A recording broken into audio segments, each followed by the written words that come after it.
Ya, kita langsung akan membahasnya di segmen dialog. Telah hadir bersama saya, ekonom Indef, Mas Ahmad Heri Firdaus. Selamat sore. Selamat sore, Mbak. Nah, selamat. Ini bicara mengenai dolar sampai 14.035, 35.45 kalau nggak salah, tidak sampai ditutup pada sore hari ini. Apa sebenarnya penyebabnya? Kalau tadi katakan Menko mengatakan memang ada kaitannya dengan kebijakan yang dilakukan oleh Amerika Serikat. Sejauh mana pengaruhnya sampai kemudian rupiah anjlok? Ya, jadi pada prinsipnya nilai tukar itu kita dipengaruhi oleh dua faktor ya, eksternal dan internal. Nah, memang eksternal ini kita sangat dipengaruhi oleh kebijakan-kebijakan yang memiliki kekuatan ekonomi besar di dunia. Salah satunya adalah Amerika Serikat. Ya, peranan Amerika Serikat terhadap ekonomi dunia ini adalah 25%. Jadi seperempat ekonomi dunia ini dikuasai oleh Amerika Serikat. Jadi bayangkan kebijakan yang dilakukan oleh Amerika Serikat ini tentu saja akan memberikan pengaruh untuk negara-negara, terutama negara berkembang termasuk Indonesia. Gitu. Nah, itu betul memang pengaruh-pengaruh kebijakan Amerika Serikat yang saat ini sedang dilakukan oleh pemerintahan barunya, termasuk juga rencana-rencana di sisi moneter maupun fiskal ini turut mempengaruhi pandangan investor. Artinya memang tidak hanya Indonesia yang mengalami tidak hanya Indonesia yang mengalami, memang betul ada yang mengalami lebih parah dari Indonesia, tapi ada juga yang mampu bertahan gitu ya. Nah, inilah yang harus kita lihat. Nah, kalau yang mereka mampu bertahan, itu kenapa mereka sampai mampu bertahan? Mereka mampu bertahan, setidaknya depresiasinya tidak terlalu curam ya. Karena apa? Karena fundamental ekonomi mereka atau ekonomi internal mereka itu sudah cukup kuat untuk menghadapi gempuran-gempuran kebijakan-kebijakan yang bersifat bisa menjatuhkan nilai tukar mata uangnya. Gitu. Nah, salah satu kebijakan yang fundamental yang harus dilakukan adalah yang seperti negara-negara lain lakukan itu yang mereka cukup bertahan. Mereka memperkuat ekspor ya, memperkuat ekspor, kemudian investasi di sektor real ya, kemudian juga banyak menerima remiten ya dari tenaga kerja asingnya. Intinya adalah kebijakan-kebijakan yang mampu membuat capital inflow gitu, yang mampu mendatangkan capital inflow. Ya, karena negara-negara berkembang dengan real gitu ya. Dengan real. Jadi negara-negara berkembang termasuk Indonesia ini kan cukup besar ya ketergantungannya terhadap dana asing gitu. Nah, lantas kita harus bisa maintain ya. Seberapa besar ketergantungan kita terhadap dana asing, terus next harus seperti apa gitu. Kalau kita terus semakin bergantung terhadap dana asing, apalagi sekarang bukan dana asing aja tapi juga barang asing, tenaga kerja asing juga. Betul, semua semakin ketergantungan. Nah, ini akan mengakibatkan kerentanan yang semakin tinggi untuk nilai tukar kita. Nah, inilah yang harus diwaspadai ke depan, bagaimana supaya setidaknya rupiah ini bisa stabil gitu ya. Kalau misalnya terlalu terapresiasi juga tidak baik, terlalu terdepresiasi juga tidak baik. Jadi pada intinya ya harus diciptakan situasi yang stabil seperti itu. Nah, kalau waktu saat krisis 98 itu sampai 16.000 gitu, kemudian 2007 juga krisis global, saya 12.000 gitu paling tinggi, ini 14.000 bisa dikatakan sangat mengkhawatirkankah gitu untuk kemudian melanjutkan segala macam pembangunan dan segala macam ya gitu, atau tidak? Kami melihat mengkhawatirkan karena ini terjadi dalam beberapa hari gitu ya, dalam waktu yang jangka pendek lah ya, rupiah bisa terdepresiasi relatif ya besar gitu. Nah, inilah yang bisa menimbulkan gejolak di pasar, gejolak di konsumen, bagi produsen ya. Dampaknya seperti apa? Dampak real yang dirasakan oleh masyarakat gitu? Banyak sekali dampaknya ya, terutama dari sisi produsen ya, industri manufaktur yang mereka memiliki ketergantungan terhadap bahan baku impor. Ya, industri makanan yang mereka harus mengimport gandum atau tepung. Biayanya pasti lebih tinggi karena kursnya sudah lebih mahal. Itu akan mengakibatkan harga jual ke konsumen semakin tinggi, sehingga kita membelinya juga semakin mahal. Ya, dikhawatirkan akan inflasi yang lebih tinggi terjadi. Menurunkan daya beli masyarakat termasuk? Ya, dampak selanjutnya apabila inflasi yang tinggi itu tidak disertai dengan peningkatan income real masyarakat, maka daya belinya akan tergerus. Gitu. Apa yang mesti dilakukan, kebijakan seperti apa? Ya, pada intinya adalah mungkin bisa dibagi dalam jangka pendek, jangka menengah, dan jangka panjang gitu, Mas. Jadi untuk memperbaiki stabilitas rupiah, jadi pada prinsipnya harus dua hal yang dilakukan. Yang pertama adalah faktor fundamental, yang kedua adalah kebijakan-kebijakan yang bersifat emergensi. Jadi faktor fundamental itu seperti contohnya kita membangun industri yang berorientasi ekspor ya, untuk mendatangkan devisa. kemudian juga memperbanyak tenaga kerja yang profesional bekerja di luar negeri supaya bisa mendatangkan remiten ke dalam negeri, kemudian juga mendatangkan investor-investor real ya, investor asing real PMA direct investment ke Indonesia, mendirikan pabrik di sini supaya mereka bisa mempekerjakan banyak tenaga kerja. Jadi pada intinya sektor-sektor real itu dibangun adalah untuk ya memperkuat fundamental ekonomi kita. Satu, itu tidak bisa jangka pendek, itu harus itu jangka panjang. Nah, tapi itu penting. Kita tidak boleh lengah terhadap hal itu. Yang kemudian kedua adalah untuk menghadapi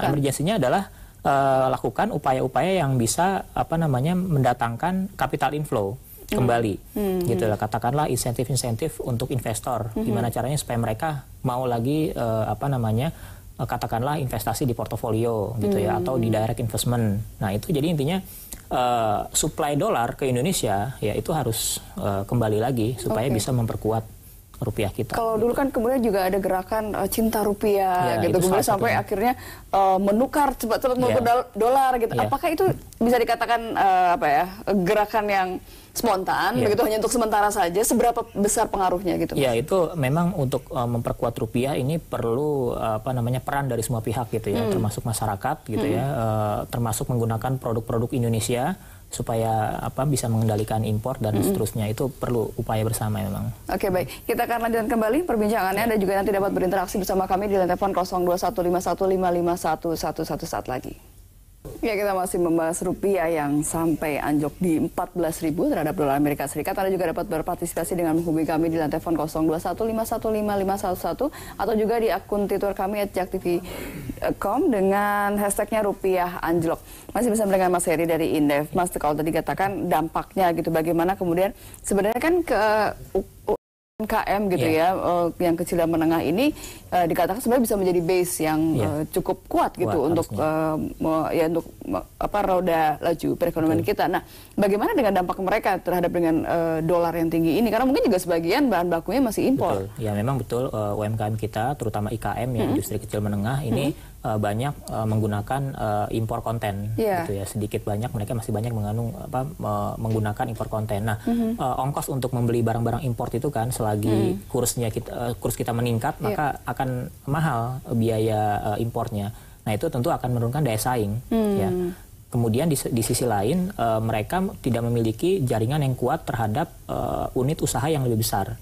Gitu ya, seperti pola-pola kemitraan. Nah, itulah yang membuat ya UMKM kita seakan nanti ya tergantung dari situasi pasar saja gitu. Jadi kalau misalnya situasi pasar kondusif untuk kinerja UMKM, maka itu akan mendorong peningkatan UMKM. Tapi kalau misalnya ada gejolak-gejolak seperti ini tidak dibantu dengan semacam kebijakan-kebijakan yang bersifat katakanlah insentif tax holiday atau dibantu pemasarannya atau kredit usahanya dan lain-lain ya. Nah, ini akan mau tumbang satu persatu begitu ya. Kemudian lain halnya lagi diserbu oleh barang-barang import, barang-barang sejenis ya. Nah, ini juga biasanya barang-barang impor loh kayak gini jadi murah. Nah, itu kadang-kadang bahaya juga gitu. Beberapa mungkin ya ada yang second. Ya, jadi memang kalau misalnya rupiah lagi terdepresiasi ya, jadi ongkos impornya itu kan lebih tinggi gitu ya. Sehingga mereka membeli barang-barang impor jadi lebih mahal gitu. Nah, harusnya depresiasi ini dijadikan peluang untuk mengenjot ekspor. Gitu, karena harga barang kita relatif di luar negeri itu jadi lebih murah. Jadi lebih murah. Jadi harusnya lebih digalakan gitu ya ekspor. Oke, tampaknya ada pemirsa yang mau bergabung. Halo, selamat sore. Halo. Halo, selamat sore. Iya, dengan siapa di mana, Pak? Dengan Budi di Jakarta. Silakan Pak Budi. Apa kalau menurut saya ini keterlambatan BI intervensi Pak, karena Bu. Dan ini pengaruhnya ke ke rakyat itu sangat besar sekali karena harga naik semuanya dari dari telur sampai cabai pokoknya itu naik semuanya. Jadi pengaruhnya dari akibat BI kalau saya telat melakukan intervensi. Silakan seberapa jadi memang dalam situasi seperti ini salah satu cara ya untuk meredam gejolak depresiasi ini adalah intervensi dari Bank Indonesia gitu ya, menggelontorkan sejumlah cadangan devisanya untuk disuplai ke pasar.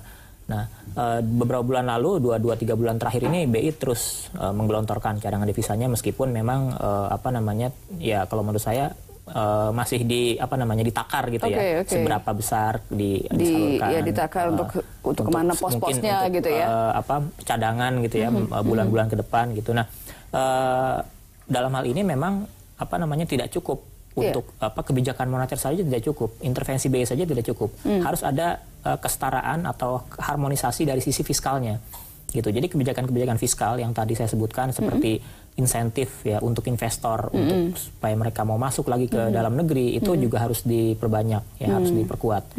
Kita kan sudah memiliki prestasi-prestasi internasional ya, seperti indeks daya saing kita meningkat ya, ease of doing business kita juga meningkat. Kemudian investment grade kita juga mendapatkan ya, sampai menteri terbaik di dunia kita juga sandang itu. Nah, sepertinya itu semua sudah cukup gitu ya bagi investor untuk melirik Indonesia. Nah, sekarang tinggal bagaimana pemerintah bisa menyikapinya dengan yaitu tadi benar-benar memberikan ruang untuk investasi untuk investor itu supaya mereka benar-benar mau masuk gitu ke Indonesia. Oke, tapi kan karena ini juga berkaitan dengan tahun politik gitu, situasi dianggap mungkin tidak stabil begitu. Ada ketakutan dari investor asing misalnya terhadap hal-hal semacam itu. Memang situasi politik ini menjadi salah satu pertimbangan ya buat investor. Mereka mungkin masih wait and see gitu ya untuk memutuskan apakah akan berinvestasi di Indonesia atau tidak, atau kalau berinvestasi berapa banyak. Ini masih menjadi pertimbangan yang penting ya untuk para investor. Nah, inilah yang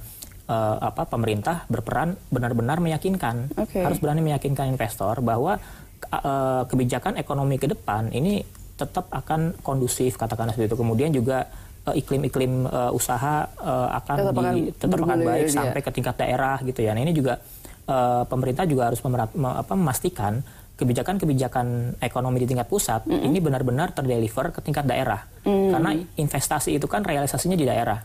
Gitu. Nah, itulah yang penting untuk dipastikan pemerintah pusat berkoordinasi dengan pemerintah daerah supaya investor ini tidak kebingungan apabila dia mau investasi ke daerah kok aturannya beda lagi. Nah, inilah yang kadang menghambat memangnya investasi daerah kita untuk merealisasikannya di daerah. Oke, baik. Nah, ini kan kondisinya rupiah 14.000 memang baru hari ini. Kemarin juga menunjukkan gitu.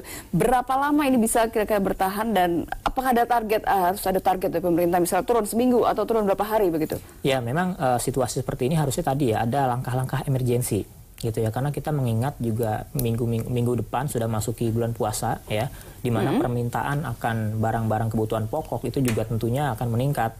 Nah, jangan sampai nanti momen itu hilang. Harusnya itu kan momen itu dijadikan untuk meningkatkan konsumsi masyarakat, meningkatkan pertumbuhan ekonomi di triwulan kedua ini.